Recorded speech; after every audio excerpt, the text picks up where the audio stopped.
നമസ്കാരം. ട്രൂ ഇന്ത്യയിലേക്ക് സ്വാഗതം. മ്യാൻമർ ഭൂകമ്പത്തിൽ ഇന്ത്യക്ക് ആശങ്ക വേണ്ടെന്നാണ് കേന്ദ്ര സർക്കാർ ഇപ്പോൾ മുന്നറിയിപ്പ് നൽകിയിരിക്കുന്നത്. നിരവധി ഇന്ത്യക്കാരാണ് മ്യാൻമറിൽ കുടുങ്ങിയിരിക്കുന്നതായി റിപ്പോർട്ട് ലഭിച്ചിരിക്കുന്നത്. അവിടെ താമസിക്കുന്നത് ഏകദേശം 16,000-ഓളം ഇന്ത്യക്കാർ മ്യാൻമറിലുണ്ട്. അവരൊക്കെ തന്നെ സുരക്ഷിതരാണെന്നുള്ള മുന്നറിയിപ്പ് കേന്ദ്രം നൽകുകയാണ്. അതോടൊപ്പം തന്നെ മ്യാൻമറിനെ സംരക്ഷിക്കാൻ വേണ്ട തരത്തിലുള്ള സജ്ജീകരണങ്ങളും ഇന്ത്യ ചെയ്യുന്നുണ്ട്. കഴിഞ്ഞ ദിവസം ഇന്ത്യ കൂടുതൽ സഹായം മ്യാൻമറിന് നൽകി കഴിഞ്ഞിട്ടുണ്ട്.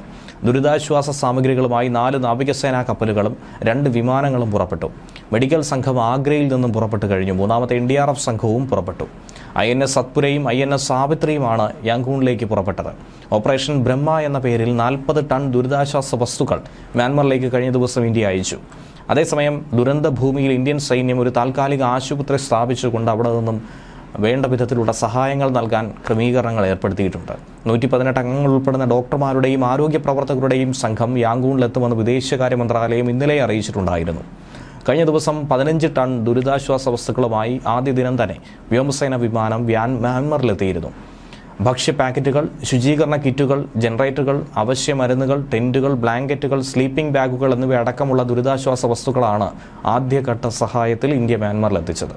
വെള്ളിയാഴ്ച ഉണ്ടായ ഭൂകമ്പത്തിൽ മ്യാൻമറിൽ മാത്രം 1000-ലധികം പേർ മരിച്ചുവെന്നാണ് അന്താരാഷ്ട്ര മാധ്യമങ്ങൾ പറയുന്നത്. മരിച്ചവരുടെ എണ്ണം 1664 ഉയർന്നുവെന്നും 3408 പേർക്ക് പരിക്ക് സംഭവിച്ചുവെന്നും റിപ്പോർട്ട്. പ്രാദേശിക സമയം വെള്ളിയാഴ്ച 12:50 മ്യാൻമറിനെ നടുക്കിയ ഈ ഭൂകമ്പം ഉണ്ടായത്. റിക്ടർ സ്കെയിലിൽ 7.7 തീവ്രതയായിരുന്നു അതിൽ രേഖപ്പെടുത്തിയത്. ഇതിന് പിന്നാലെ 6.4 തീവ്രത രേഖപ്പെടുത്തിയ മറ്റൊരു ഭൂകമ്പവും ഉണ്ടായി. മ്യാൻമറിലെ സാങ്കേയിങ് നഗരത്തിന് സമീപത്താണ് ഇതിന്റെ പ്രഭവ കേന്ദ്രമെന്നാണ് യുണൈറ്റഡ് സ്റ്റേറ്റ്സ് ജിയോളജിക്കൽ സർവേ വ്യക്തമാക്കിയത്.